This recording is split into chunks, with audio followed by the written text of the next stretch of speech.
I'm very lucky today that I have Mr. G. Balasubramaniam Ji, whom we call Balaji. Actually, that's a pet name and the short name that we have been calling him for the last. I've been calling him for the last 30 years with that Balaji only, and so it's so nice that we have him with us today. A very busy person, but I'm so thankful to him that he's there with us today on our channel for your edification. Mr. G. Balasubramaniam, after completing his graduation and post-graduation from Madras University, he obtained diploma in German from University of Madras, and then a certificate in project technology from Trent College of Education, Nottingham, UK, and a certificate in computer education from Leeds University, UK. He is a certified master trainer for skill development from Glasgow, UK. Sir, he has worked in several capacities in CBSE as Joint Secretary, in Confidential, Director Academics, and at that time he even had an additional charge of Chief Vigilance Officer in the board, in the CBSE. Presently, he has his own consultancy services under the banner Educational Systems and Innovations. He won many awards, to name few: Vocational Excellence Award, Rotary Club, Chennai, Seva Ratna Award in Education, Lifetime Excellence Award, Wim Hans, and many more to his credit. Many reforms and innovations in academics took place during his tenure as Director Academic. A versatile orator, loved and respected by all, above all, a very humane. My personal association with Balaji has been for more than 3 decades. And I'm so grateful to him that whenever, as principal, we had any problems, we used to rush up to him, and his doors were always open in the office to receive us and to give us his guidance. So, sir, I really thank you for all that, and welcome to our channel for your edification. Thank you, Usha ji. It's indeed a pleasure to revert back to you. Our association has been for, well, I could recall from mid-70s, Dr. Chaya's time, right? 40 years ago. And I really enjoyed, working with all of you, and we have shared wonderful experiences both in curriculum design as well as in the conduct of examinations. And in the changing times today, it's a great honor to be, discussing with you the future of education. Thank you, sir. So, friends, as you all know, and Balaji, during this pandemic time, there has been an overnight change in teaching learning processes. Due to paradigm shift, teachers we have to unlearn, relearn the new technology, learn the art of teaching through digital platform, and this happened overnight. Now, one size fits all is not possible. Used to be like that, okay, one lesson prepared, that goes on with all the, it's not possible. And it has to be based and according to the level of the learners. More visuals, more pictorials to sustain the interest of students in virtual classroom setup. Teachers need special training. Cyber security, cyber hygiene need to be explained to students. First, the teachers have to understand and learn. Then emotional anchoring is required. Holistic development of the students is a must, which is a challenge for us when we are doing virtual teaching. Learning outcomes to be very clear to teachers, because till they are not clear, they will not be able to work out properly. Then due importance has to be given to self-learning, and then these are your words, sir, self-learning and artificial intelligence. Now, core competencies and learning outcomes have to be understood by all when we are teaching. Now, future of learning needs complete understanding. Parents, teachers, students all need to prepare themselves for the future of learning systems. So, sir, please share your views on this. How should schools prepare themselves for the new futuristic system of learning? And there could not be a better person than you to really answer all our questions. Once again, welcome and looking forward to your deliberations. Thank you. Thank you, Usha ji. No, I just would like to start by recalling one of my visits to a school where I was asked to interact with students of class 11 and 12. This happened about 6, 7 years before. And after my discussion with the students, there was a question answer session. And one student of class 11 stood up and asked me a question, which in the initial stage appeared very silly to me. The question was very disappointing because he asked me after my lecture, "Sir, where do you buy your milk?" I said, "What this has to do with your talk?" He said, "No, sir, please answer me." I said, "I go and buy milk booth." He said, where do you buy your medicines?" I said, "Go to my pharmacy and get it." He said, "Where do you buy your cosmetics?" I got really irritated and said, "Tell me, what do you want?" Sir, please answer my question. I said, "I go to the mall and buy the this one." Then he said, "Sir, for buying a medicine, you go to a pharmacy. For buying milk, you go to the milk booth. And for this one, cosmetics, you go to a mall. Why do you want me to come to the same school for physics, chemistry, and biology?" Right? Can I go to one school for physics, one school for biology, and one school for mathematics? And that shook me, right? And I really felt that is the future of education. That's the future of learning, rather.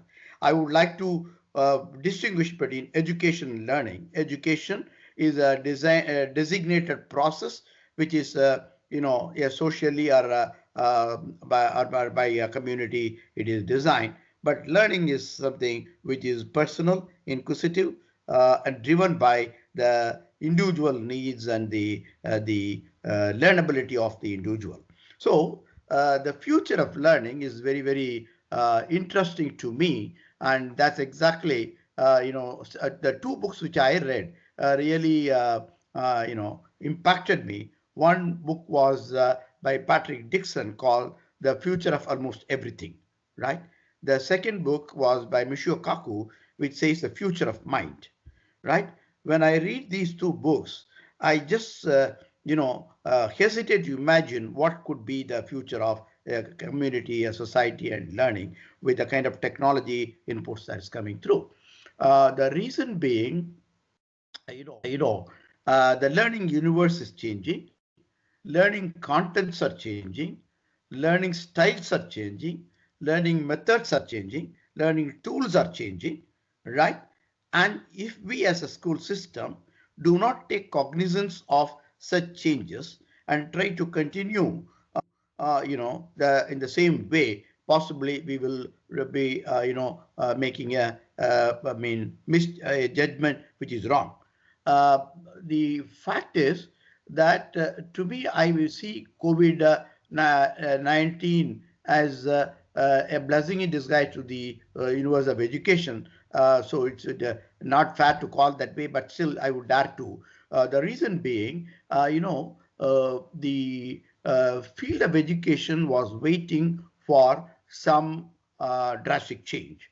Well, the industry had moved from 2.0 to 4.0, but education continued to remain in 2.0. And there has been quite a lot of mismatch between the field of education, the field of learning, and the field of industry. Therefore, the kind of products that we were generating from school system and the college system were not really, matching the needs of the industry, the business, and the social dynamics.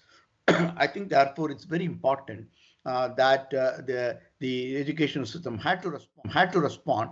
And I think, as the famous words of Shakespeare, "Sweet are the uses of adversity." And I think these are the adverse situations where people were absolutely taken off their ground in the month of March, that when they were preparing for their board examinations and that nothing happened, the new schools didn't open. So people said new normal, right? And the fear of a new normal is something which was haunting. Honestly speaking, to me, there is nothing called a new normal. Every day is a new normal. Every learning is a new normal. And therefore, 20 years before, when you and I were teaching in schools, probably the thrust was more on for structured education in the school, 80%, and 20% was on the informal education from the family and other inputs, magazines. But today, 80% is from the informal system and 20% is from the formal system. So there is a reverse osmosis of knowledge.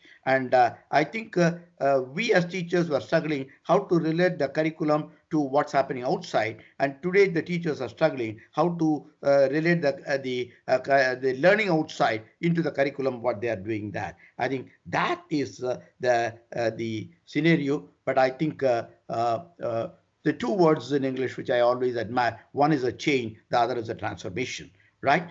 With new education policy coming through and with this impact, what we are moving towards is not towards a change in the process, but towards a transformation in the process, right? I therefore believe that the thought architecture, the design of learning and thinking for the next decade, and especially with the artificial intelligence, augmented reality, virtual reality, and the quantum computing coming and knocking at the doors, right? I think we have a fantastic time, provided we are willing to take it as an opportunity rather than as a threat, right? Right. Thank you. So now I just want that you should really give a word of advice to the parents, to teachers, and to the students, because they're all so concerned, they're all so worried. One day they say the exams will be there, another day is no exam. The teachers are worried what to teach, how to teach. So, it's a futuristic way of looking at the things. Now, education system has completely transformed. So there's a change, as you said, from change to transformation. So it's very important. They need to understand, and they need some kind of advice from people like you, how to behave and how to really look at it and be positive about it. Yeah. See, two were very interesting features. One, I have been talking to teachers and others that we are moving from learning to learnability, right? Learning is something which was, articulated by a system, but the learnability of an individual was, much huge as compared to the learning that happened, right? Neurocognitive psychologists say that only 3% of our brain is effectively being used over there. So it's debatable up to 10%. Nevertheless, that is only a very insignificant portion of the brain. And the learnability of an individual, is something which is very, very huge. And in trying to imprison the competency of a child, the competency of any learner, whether it's a school child or in the college child, the student, I think we are doing a great injustice to the growth profile of the learner and his own learning curve. All that education in a school needs to do, all that parents need to do, is to provide a support system, a system by which the self-confidence, the self-esteem, and the passion for learning is something which is, activated, catalyzed by everybody in the system. Just 2 days back, I was reading, it was the birthday of Homi Baba 2 days back. And I was reading a very interesting anecdote from his life that in 1928, when his father was very keen that he should go as a mechanical engineer and then go into some kind of an industry, he wrote a letter to his father. You can Google out and just read the letter, fantastic, where he said, look, I have no interest in mechanical engineering. I have a great passion for physics, and I would like to do that. If you would ask Beethoven to become a mechanical engineer, or Socrates to come and do something else there, what will happen? And I think every parent, every child, every teacher should read that letter of Homi Baba to the parents. And what seems to be happening is that we as parents and as the teachers, we are trying to impose our dream on the dreams of children, right? So the children, right from the KG onwards, they dream for their parents, they dream for their teachers, they dream for their schools, they dream for the board, they dream for everybody. In all that process, the child is absolutely, he has forgotten to dream for himself and herself. And I think that is the irony in the Indian education system. Rather, see, we need to open up learning, much more. I just wanted to share a very interesting experience. When I was in US, I visited a primary school, right? I saw a student of class 3 running from one end to the other with a paper windmill on his hand, right? I just stopped him and asked him, is it your games period? He just turned and said, no, sir, this is my science practical. I said, what are you doing? Sir, I am trying to convert wind energy into mechanical energy. Right? हम भी कितने लोग, how many times we have been running with the paper windmill as children, but a concept. Now, to me, you don't have to go to a Harvard or a Stanford laboratory and then look into the learning process. To me, there is a lot of learning all around. I always felt that a farmer in our village was a great learner as to compare to most of us who got PhDs, right? The reason being, he had to know, what the kind of the soil, what's the kind of the seed he has to do, and how long the plant will grow, how much of water should be given, how much of nutrients have to be given, how fast it will grow, when should I harvest, how do I store it, how do I separate it, how do I market it. He had everything that he need to know about the business of the entire farming. I think that was blended learning, right? I think the call of the future is the blended learning. Parents need to understand it is not the textual learning, it is not the marks that the children are getting in the examination are going to impact. As a matter of fact, you find children getting into, in a very stressful pattern into a NEET or an IIT and all that, with all that. And finally, you feel they feel they start as a junior engineer, join somewhere, and end up after 25 years as an engineer with 1 or 2 promotions over there. I mean, we have really killed the sense of enterprise. Our education system has not facilitated the enterprise. If at all we could infuse a sense of enterprise in our younger children, both parents at home as well as teachers in the school, which allows freedom of thinking, I think the Nobel Prizes will not be far away, or the ability of India to have its own leadership in business is not far away. I think parents have to come to terms with the change, because parental education is more important than the child education, and they should not feel threatened that the children are using technology. Technology is the arbitrator of the future, right? You cannot run away from technology, but how effectively we have to use. I think that is what parents do. As for teachers, you asked me, I would like to say teachers are going to have a very, very challenging time ahead. I think both you and me, we have escaped the scenario, because the learning is the learning contents are changing every 6 weeks. Knowledge is changing, skills are changing. Therefore, teachers cannot wait for board X or board Y to come and train them. They cannot wait for the school to undertake a training program and do them. Today is the day of self-learning. And therefore, as you rightly said in the beginning, you just go to Google for what you want to know about multiple intelligence. Put the word, you get 13 lakh websites. You want to know about emotional intelligence, you get 7-8 lakhs website. For people who want to learn, there is a whole universe of learning waiting to knock. And I think that is the message I would like to give to the teachers and parents. Okay, sir. Thank you. Uh, what I want to reiterate, that education to reality is a must. We have not been doing that. We have been keeping them away from the realities of life, which you gave an example of a farmer who is more qualified and educated, probably more than a PhD, who knows everything about his product. And then the blended learning is a must, which is going to be a part of our system. And then we have actually killed the sense of enterprise, and that needs to be looked into, and then we have to work out something on that. And then challenging times for teachers, the skills are changing, so it is not the way I said in the beginning. Every day it's a new day for them. They have to Absolutely. really Otherwise, the child will say, "Ma'am, I have already gone through it." As you said, there are many sites available. So why should the child wait for the teacher to give anything if they are not giving them anything new? So it's very important. As now, of course, our teachers who are there, we try to guide them and we tell them that please do not feel relaxed because every day is going to be a challenge for you. So they have to look into it, and I'm sure future learning is going to be very, very happy one. I always tell them that you are, be positive. Look at it from a brighter side. Don't think from negative side. Oh, this has not happened. Then they cannot enjoy, and the children also will not enjoy.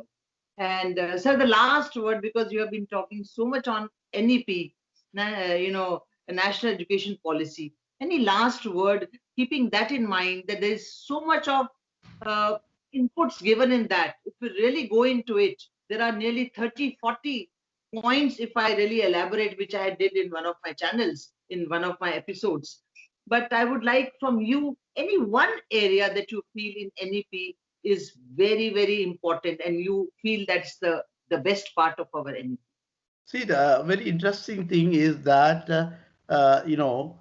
I think for the first time, because we have been very closely monitoring right from Kothari Commission down to this day, I think this particular policy, has been very interesting to the that it has removed the barriers of what do you call academic learning, vocational learning, post-scholastic learning. I think learning is an accumulation of knowledge is a fantastic universe, and should not divide it into that. And therefore, I appreciate that particular dimension of the national education policy. And further, it also facilitates mobility of learning from one stage to the other, right? And therefore, if I think that I'm not doing very well here, I could have come to know about something different